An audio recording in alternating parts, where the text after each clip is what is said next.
The UFC just announced that the UFC 318 main event is going to be Dustin Poirier's retirement fight. It'll be against Max Holloway for the third time, and it will be for the BMF belt. The question becomes, is that belt the real thing? Is that just a marketing ploy? Does it matter? And what should they do with it? My name is Angelo. This is Josh Thompson, and welcome to Bad Takes. Josh, how do you feel about the BMF belt? But before you answer, I don't know if you know, you've been to my house. I don't know if you looked in my office. I have a BMF belt right here. I earned it. I fought Jacob. A fan bought us the belt. It's right here. Is it a real belt? Is it like a real it's UFC BMF? $1,000. It was $1,000. Some casual bought you guys a BMF. Not a belt? casual, a great fan. There's the belt. Oh my! And there's a picture of Jacob. Is it a Jacob all blood. No, that's full size. The camera's not. Oh, doing it it is. It is. It's a replica. Is that what you tell her? That's full size. Babe, you're just big. I will say it didn't snap around my waist, but it is apparently a full size belt. Yeah, it's not a full size belt. They make those belts pretty big. Listen, Dr. Y is the fan that bought that. So Dr. Y, I appreciate that. Is on full display. That's pretty awesome, though, man. It is awesome. It was unbelievable. It's an unbelievable gift, and it made the whole me fighting Jacob thing like that much cooler. You know, I want to be honest, man. We have some hardcore fans that follow the Weighing In podcast, Big John and I, but I've never been sent a fucking $1,000 belt. Oh, it blew my mind. That's awesome. That's awesome. I love it. I'm a little jealous, to be honest. I'm a little jelly. Well, you know, some of us are a little more popular than others, and that's fine. Little peanut butter. So I earned that belt. So I think the BMF belt is a real thing. But if you zoom out, the quick origin of it is they made it up out of thin air because they needed a main event. It was Madison Square Garden. They had Jorge Masvidal, Nate Diaz. Neither one of them deserved a real title fight. So they're like, I have an idea. Let's just invent a fake belt for those two. They are BMFs, bad motherfuckers. And they made up the belt and they fought. It was a one and done thing. Dana said it'll never be defended. It's a one and done thing. And then Jorge Masvidal retired. UFC was in a very similar situation again. So they're like, all right, I think it was Dustin and Justin. Let's bring this thing back. So the BMF belt was made up for marketing reasons, but the reality is it is a belt. It has been defended now. So the question becomes, should it be? Do you think it's a real belt or is it just some marketing bullshit? Do you care who wins the belt or no? It's nonsense. I think everything could be true. All those things could be true. It is a marketing ploy. 100% it is. But do I support it? Absolutely, I support it. And the reason why I support it is because, look, I've come up since the beginning of this sport, pretty much the conception of this sport.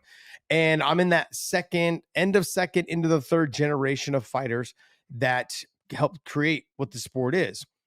When we did it back then, we did it because we loved it. And as you can see now, these fighters are not that way anymore. They make business decisions, which is smarter than us. I'm not here to knock them because of that. But you're going to see a lot more decisions. You're going to see a lot more higher fight IQs. You're going to see all of those things. It's about hitting and not getting hit for these athletes. Us back in the day, it was like, nah, you hit me, I'm hitting you back. And that's why this belt to me is so important, because fighters don't fight that way anymore. That's why it's so engaging to me to see them. Like when I see these guys, the Justins and Dustins and Max and Dustin fighting for this title, the Masvidal and the Nate Diaz, because that's what comes to my mind is these dudes are bad, dude. They come in, they'll take a shot to give a shot. They'll take two shots to give one shot because they know if I touch your chin, it could be over. I could put your lights out. And when most people want to try to shoot and wrestle, they don't. They don't do that. They stand in front of you, try to move their head offline, and sometimes they do and sometimes they don't, but they deliver shots back. When people talk about going out on their shield, these are the guys they're talking about.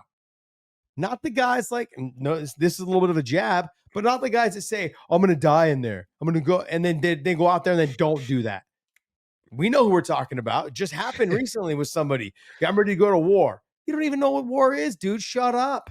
Like you literally like you push, kick, and jab. That's all you did. You know, it's like, well, I'm ready to die out there. No, I think I had this conversation with Big John last night. There's fighters that when they say they're going to go out on their shield, I believe them. And those guys are Dustin Poirier, Justin Gaethje, Max Holloway. Like, those are the three guys that I can come up with right now. Nick and Nate Diaz. Those are the guys that I know they're going to go out on their shield. Paul Daly going to go out on his shield. Robbie Lawler going to go out on it. There's certain guys in the history of the sport that I think this belt for sure represents. And to be honest, every fan should want this belt to be around, because that means that there's fighters still willing to lay it on the line, go out on their shield, give their all out there, not try and play a calculated chess game. Oh, if I do this and you do that. And those fights, that's why the ratings are down. That's why the pay-per-view numbers are down.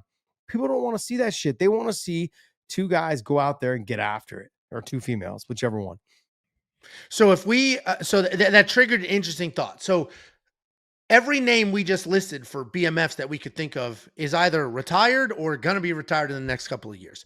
Well, there's not an active. I have pulled up the UFC rankings and I'm looking across.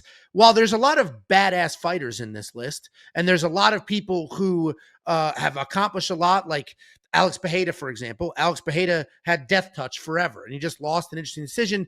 But to me, the BMF belt does embody straight up war. Take a beating, give a beating. The most BMF moment in the history of this sport, in my mind, and it's a recent thing, but I have seen every event ever since day one. So when I say in the history, I am factoring everything. There's two moments. One, when Tank Abbott tried to throw a human being out of the octagon. That's a badass thing to do. Literally tried to throw him over the top. That's badass. Good for him. Two, when Max Holloway was up 4 rounds to nothing and a belt is on the line and he pointed to the ground and went like this against one of the hardest punchers in the history of the division, not something he needed to do. That win was in the bag. All he did was open himself up for getting potentially knocked out by somebody who's, that is like the embodiment of the belt. It just was there to be a badass and let it happen and make it happen. And if I look at now, everybody does it, right? Now it's an iconic thing, but nobody actually means it. Literally nobody means it. Diego Lopez did it and then didn't throw a punch after. Yeah. And Volk ran the other way when it happened. So if I'm looking across the current champions and the wild set of skill, Islam, one of the most dominant champions, quite literally the most dominant lightweight champion of all time. He did go to hell and back in his fight with Volkanovski, but it's a different type of energy, right? He's going to do what he needs to do to win that fight. He's not going to risk it for no reason for the entertainment. So I don't know who else other than Mike Perry, who's not in the UFC. I don't know who else, once Dustin leaves, let's say Dustin wins, he takes the belt with him. I don't know who they bring that belt back for. Maybe Ilya, but we haven't seen him do the other side, right? We haven't seen him in the hell. We've only seen him beat people. Well, I mean, he did have that with Jai Herbert. He got head kicked or whatever, got dropped and rocked and was able to come back from that. But like when it comes down to a true slugfest, when two guys got to stand in front of each other and really just let it all out, the Dustin Poirier and the Dan Hooker, that fight was fucking fantastic. I think Dan Hooker is probably one of those guys. Yeah. But I also don't think you're giving that belt to somebody who's not in the top 3, top 2. So if Dan can't make that adjustment and win those fights in those top 3 and top 4, you're not giving it to someone who's not ranked. Now, the Nick and the George Masvidal and the Nate Diaz situation, that's because of their following. That like to be the first one is the reason why, is because like you can give it to those guys. Historically, Nick and Nate Diaz, more so than his brother. I thought Nick Diaz was the original bad motherfucker. To me, was Nick Diaz. Just the guy would stand and bang with anyone. Loved it. The whole Robbie Lawler fight when he fought Robbie. Hello, the first time, not the second time. Pointing at the ground, talking shit to him. Everyone thought he was fucking crazy. He's just going nuts. And like, everyone's like, oh, he's a jiu-jitsu guy. And I'm Rogan's commentaries. I don't know why he's doing this. This is nuts. I can't believe he's doing this with Robbie Lawler. Like that to me, like Robbie Lawler to me was the bad motherfucker as well. His first fight with Aaron Riley. Absolute slobber knocker. I know he was dominant in that fight, just put Aaron Riley through the fucking grinder, but it was such an entertaining fight. Robbie Lawler, I had seen fight multiple times before he got to the UFC, 19 years old, just starching dudes, like just going stiff, like brain hemorrhaging for sure a lot of his opponents. He's got that dog in him, man. Robbie Lawler being one of them, obviously Eddie Alvarez, he's one of them, no longer in the UFC. But there's fight. Jeremy Stevens making his comeback this weekend. He could be somebody, but He's he's got not to good make the enough, but he does have the attitude. yeah, Yeah. he has the attitude, and like when someone's already had success in bare knuckle, it's like it's hard for me to say that he's Yeah, he's not a not a fucking badass. dog. Yeah. He's not a bad motherfucker, right? So, yeah, I look at guys like that. You know, you could say I would have thrown Michael Chandler in that situation. He's right now, he's not even able to make it close fights right now, but he's always been a really tough fight for a lot of people. Wow, a rare compliment for Yeah, Michael Chandler, who yeah. you can't handle. Or Hey not man, can't look, stand, I mean. but I do live in reality. I do give compliments when they're due. The guy can fight. Maybe he used to be able to fight at a very high level. The guy can fight, extremely talented, and would stand and bang and trade with people. And we've seen that in his UFC fights, and I've seen it before in his past fights over in Bellator. His fights with Eddie Alvarez, I think, are fucking some of the greatest fights Yeah, ever. they're all-time fights, Yeah. and Dan Hooker was a good one. Mike Perry's the only dude. Mike Perry and Dan Hooker are the only two real active fighters right now that aren't probably at the very end of their career that you could argue. But I'm looking through this list, and there's a lot of badass fighters. Honestly, Yeah. just throw us all for a loop and make it Wonder Boy Thompson versus somebody else that everybody loves. But the reality is, you're right. Looking through the list of all the ranked fighters in every division, there's not a lot because it's more than just what happens inside the octagon. If you remember, Jorge Masvidal slapped the dude. It was Leon Edwards. Went in backstage. Jorge Masvidal was mid-interview. Leon said something to him. He left the interview, slapped him in the mouth, and came back and finished the interview without a care in the world. And Nate Diaz did similar things. Anybody, literally anywhere. And anybody is like a fan. Anybody is the only person, and this triggered a quick thought. Marab inside the cage is not a let's die kind of guy, right? No. He's diving at legs, whatever. But I have seen him fight more fans in the last 8 months than any he jumps over the thing and gets in their faces. So Marab could be that guy if he picked up, a little less wrestling in the octagon, a little more hand throwing. Arman Sarukian, same thing, fighting fans. He's out there. I will give a little honorable mention though, is Pantoja. He's got the dog in him. Yeah. He's Val, that guy. Him and Brandon Moreno, they have the dog in them. They will stand, they will trade, they will get after each other. Absolutely 100%. They will leave it all in there. So there are certain fighters. The problem with Pantoja, he's 125. Yeah. People are just like, doesn't matter. Like you guys don't hit hard enough to knock each other out. So of course you're gonna have to do this. So that's one of the biggest problems there. I'm going through this whole thing as well. I don't see anybody either in this whole rankings like type thing where we see I put Brandon Moreno in that mix. Juliana Pena actually carries herself that way. She's Yeah. very much, her fight style isn't quite that, but she carries herself with that same like fuck you, not fuck me. Like, Yeah. she'll get after it. But nobody else in that division. Kayla Harrison is like the nicest person in the world. The rest of these women don't speak English. And then Macy Chasson, who's also the nicest person in the world. So it's like, all right. So look, I used to say this about him, and I don't know if he's fighting more conservative, which is what we just saw in his last fight, is Patricio Pitbull. Go back and watch some of his old fights. Jesus, man. I'm just like, how in his fights with Daniel Strauss, his fights with Pat Kern? I think it was Pat Kern. The Frog? No. Or his little brother. No. Who was the other one? Good boxer. Really good boxer. Anyways, but he's had such great battles with these guys. And he's come back and redeemed himself in every single situation where he's beat every single person he ever lost to, except for Joe Warren. Joe Warren, pretty much kind of fell off the face of the earth in the sport. But that was it. Like outside of that, he's beat everybody that he's ever lost to, except more recently because he lost to Pettis and he lost to, he just recently lost. But before that, he ran through his division, but he was a guy that would go out on his shield, literally like to the last minute. He should have not been able to become champion or retain his championship against Daniel Strauss twice. And he finished Daniel Strauss like in the last minute or 2 minutes of 2 fights. Literally finished him. Was getting dominated the whole time and just decided to go out there and just jump Gilly and fucking finished it. You know what I mean? So there's certain guys that are out there. Charles Oliveira to me is someone who can possibly be there because he can grapple, he can stand and bang. He's been known to go out on his shield as well. Dan Hooker for me for sure is Yeah, that Dan Hooker's person. definitely in that list. Yeah, Dan Hooker is for sure. I wouldn't be surprised as like Dustin leaves and maybe even Justin leaves and so forth if Fazeev is someone like think about that. He just fought Justin Gaethje. He fought Justin the way On Justin short fights notice. too. Yeah. Yeah, he took that fight. Maybe a Saint Denis because he's wild and crazy. He'll take a shot to give a shot. His fight with Dustin was fantastic up until he got tired and got knocked the fuck out. But it was still a fantastic fight. I'm in some of Moicano's getting there, kind of. yeah, yeah. I wouldn't be surprised with like a Joaquin Buckley either.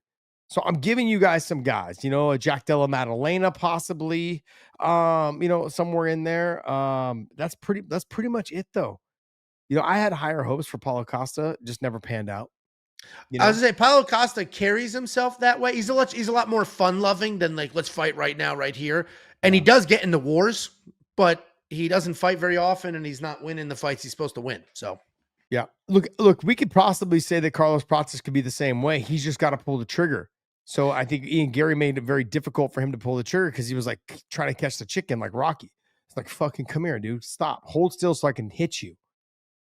you could actually argue, I mean, now we've expanded it to everybody. You could argue, depending where their careers go, Carlos Prates or Jean Silva. Yes. Because Carlos Prates smoking cigarettes, drinking whiskey, knocking people out, but Jean Silva barking like a psychopath, beating people. Like, so, they sort of embody the whole, I'm here to fight and I'm here to get after it and not, the criticism for the Ian Gary was like, he's unbelievably talented, but he's using that talent to avoid a fight. Like literally, he's using his unbelievable skill and technique and his speed to avoid a fist fight.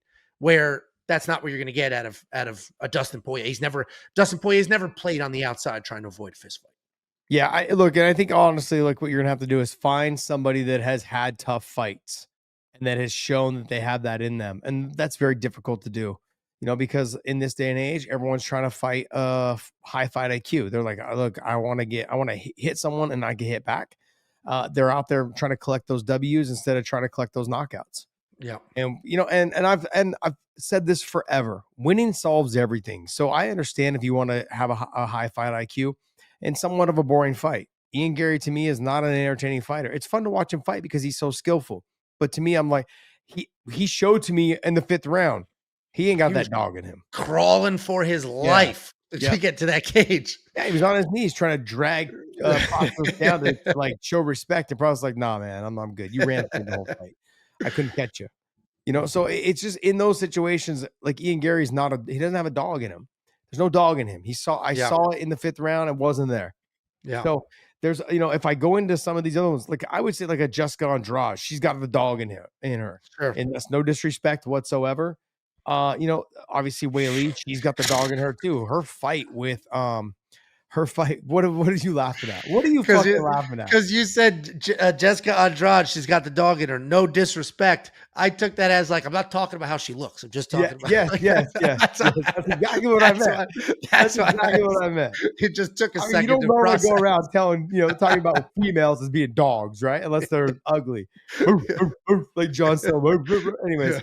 But Weili, if you go back and watch her Joanna Jędrzejczyk fight, for sure, she lost the first 2 rounds. That was a war. Yeah, she got fucking destroyed in the first 2 rounds, and then mounted some offense and just came back and had a great rounds 3, 4, and 5. Won the fight. I think those people, I agree with the in the cage how they carry themselves, but they're too nice out of it. The original BMFs were not nice out of the cage, like Jorge Masvidal. Nate Diaz, even Dustin. Like Dustin's a nice person, but you hear him get fired up and like say shit, in interviews and things like that. So Max is actually Max is super nice. Yeah, Dustin, because he's a sore winner and a sore loser. Yeah, he's definitely edgy. But if you can do what Max does, like you said, point at the ground with 10 risk it all left, and still be nice about it, and then fucking deliver. Like people don't care. You're a bad motherfucker. You're a bad motherfucker. So that makes a lot of sense to me. Yeah, you get into any of the other categories, and it's hard. It's going to be hard to create a BMF title for a female, only because I think men and people in general just have too much respect for females, and we have this tendency to think they're just not like. No, we don't want to look at them as being bad motherfuckers. You know yeah, sure. So I don't know. I would like to see one eventually come up for them, but I don't. Outside of maybe, like I said, Weili, because she's earned that stripe with the Joanna fight, but she needed another dancing partner. And I don't know if there's enough of dancing partners to create that in the female division. Because we saw with Valentina Shevchenko, who's extremely skillful, but she's just out there really just trying to win. She's not trying to like. We just saw it in her last fight. Nurmagomedov her way to a win to get her belt back. Yep. But look, no matter what you say, like John Jones will never be a BMF champ. No, he doesn't fight like one, and no. Too skillful, too much of that stuff. Like the early John Jones had that dog, like you got to have that mean streak in you, like, yeah, fuck you, and I'm gonna get you. Walking away from a limp Lyoto Machida. Yeah, exactly. Right. You got to have that. But then those days are dead and gone. As he's gotten older and he's fought more conservatively, like it's just those days are dead and gone. So I like the idea of the BMF title, but it is coming to a close. But this is what we started the conversation on. Should that title go away for a little bit? If Dustin wins. If Dustin wins, then he retires with it. If Dustin loses, then Max Holloway has the BMF belt. So it's not gone. It's not gone. But look, even if Dustin does win and takes it away, do you just shelf it for a little bit and see which guys rise to the top? Which ones really want to be, that's what they did when Jorge left with it. Yeah. That's what you got. I think that's what you got to do. I think that's exactly what you got to do. So just because you have knockout power doesn't mean that you're a BMF. No. Just because just because you like to stand and trade every once in a while, it doesn't mean you're the BMF. Can you get knocked down, get back up? Can you knock someone else down and have them get back up and then fucking still fight? That I think is like when you look at fights in the past, I think to myself, man, the Frank Shamrock Tito Ortiz fight, that to me was a BMF moment. Like fucking got destroyed. Tito was fucking him up, putting his fingers in Frank's cuts, trying to open them up and then talking shit. Frank was talking shit to him the whole time. Frank was losing. He didn't win 1 second of one round of that fight until Tito got exhausted. And then he just fucking beat him down with hammer fists at the very end there and then walked off talking shit the whole time to him. Yeah. I mean, brilliant. That to me was a BMF moment. Absolutely. There's other moments back in the history of it all, but I think that was definitely one of the ones that started it off. And like you said, the Tank Abbott trying to throw someone out of the cage, fucking awesome. Yeah. Awesome. Like, yeah, let's just do it. But I think it needs to go away for a little bit. I think that's the UFC's kind of plan right now because there's no one really for them to match up against. And if they need to bring it back, they will. But I think it's meant to go away. Yep. It should be very interesting to see what happens, not only in that fight, but with that belt. Let us know in the comments if Dustin retires with the belt, if they should bring it back immediately, and who is even a qualifier for a BMF title shot. My name is Angelo. This is Josh Thompson. He has something else to say. If they bring it back, I want to see Dustin inside that cage wrapping it around someone's waist. Oh, that like a legacy? If he wins it, yeah. Like a legacy? Yeah, sure. They brought The Rock, and then, it was like all this controversy, and Nate Diaz like, yeah, fuck The Rock now. Like, that's what I think of it would be. But I would love to see Dustin come back and strap the belt around whoever, if it ever does happen again, and whoever won that fight. That'd be awesome. That would make sense. Yeah, he's the legacy. Let us know below who you think even qualifies as a BMF and who could fight for this title in the future.